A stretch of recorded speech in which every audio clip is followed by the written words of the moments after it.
నమస్తే.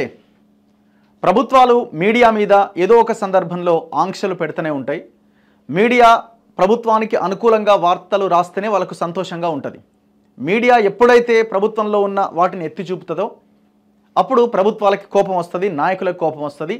అప్పుడు ఆ మీడియా బ్యాన్ చేయాలా, ఎట్లా ఆ మీడియా చెప్పే వార్తల్ని ప్రజల్లోకి వెళ్లకుండా చేయాలన్నది ఈ ప్రభుత్వంలో ఉన్న రాజ్యం చేసే కుట్ర. అయితే కొంతమంది మీడియా సంస్థలు జెన్యూన్గా పనిచేస్తూ ప్రజల సమస్యల్ని వెలికి తీస్తూ ఏ పార్టీకి వంత పాడకుండా చేసేవాళ్ళు చేసేది కొన్ని ఉంటాయి.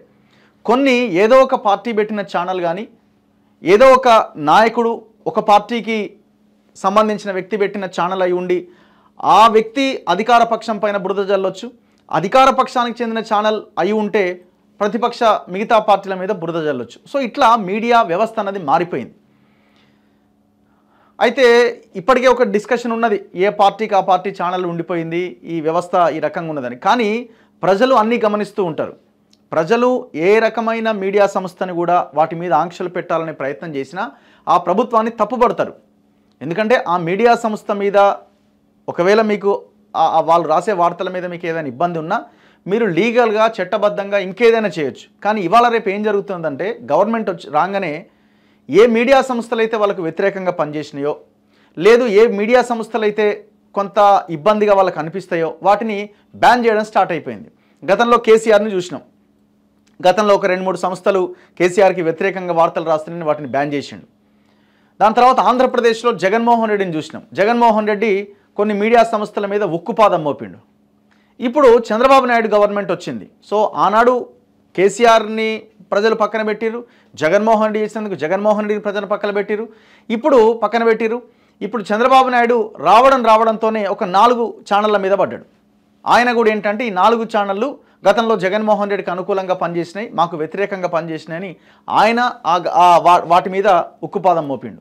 ఇప్పుడు బ్యాన్ చేసిండు.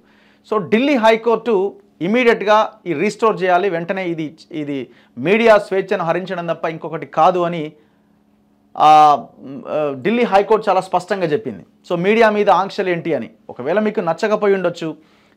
ఒకటి మొన్న జగన్మోహన్ రెడ్డి మీద వ్యతిరేకంగా వార్తలు రాసిన కొన్ని ఛానల్స్ ఉన్నాయి, వాటిని బ్యాన్ చేయాలని జగన్మోహన్ రెడ్డి ప్రయత్నం చేసిండు. మాకు వ్యతిరేకంగా మేము గవర్నమెంట్లోకి రాకుండా ఉండడానికి, జగన్ అధికారంలోకి తేవడానికి ప్రయత్నం చేసిన ఛానళ్ళు ఉన్నాయని, మేము అధికారంలోకి వస్తే ఏం చేస్తామో చూస్తారని రావడంతోనే చంద్రబాబు ఆ ఛానళ్ళ మీద యుద్ధం స్టార్ట్ చేసిండు. సో మీరు ఇట్లా ఏ గవర్నమెంటు ఎవరు అధికారంలోకి వచ్చినా వాళ్ళ ఛానళ్ళు కాకుండా మిగతా ఛానళ్ళ మీద పడిపోవడం వల్ల మీడియా వ్యవస్థకి చెడ్డ పేరు వస్తుంది. మీడియా వ్యవస్థలో ఉన్న పనిచేసే జర్నలిస్టుల మీద చాలా ఇంపాక్ట్ చూపిస్తుంది. ఇప్పుడు అల్టిమేట్గా యాజమాన్యాలు బాగానే ఉంటాయి, ఇబ్బంది పడేది ఎవరు? కింది స్థాయిలో ఉన్న జర్నలిస్టులే.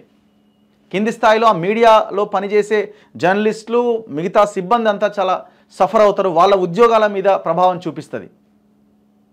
సో మీరు ఏమైనా ఉంటే గవర్నమెంట్స్ లీగల్గా చూసుకోవాలి తప్ప ఈ రకమైన దాడి చేయడమో ఛానళ్ళను మూసేయడమో ఇది సరైనది కాదు. ఆల్రెడీ ఈ 4 ఛానళ్ళు TV9, 10TV, NTV అండ్ సాక్షి, ఈ 4 ఛానళ్ళని ఇప్పుడు చంద్రబాబు బ్యాన్ చేసిండు. గతంలో కొన్ని ఛానళ్ళని జగన్మోహన్ రెడ్డి బ్యాన్ చేసిండు. ఇప్పుడు చంద్రబాబు బ్యాన్ చేయడంతో వాళ్ళు ఢిల్లీ హైకోర్టు అక్కడ ఇమీడియట్గా రీస్టోర్ చేయాలన్నది, ఇంతవరకు రీస్టోర్ చేయలేదన్న ఆందోళన వ్యక్తం చేస్తున్నారు వాళ్ళు.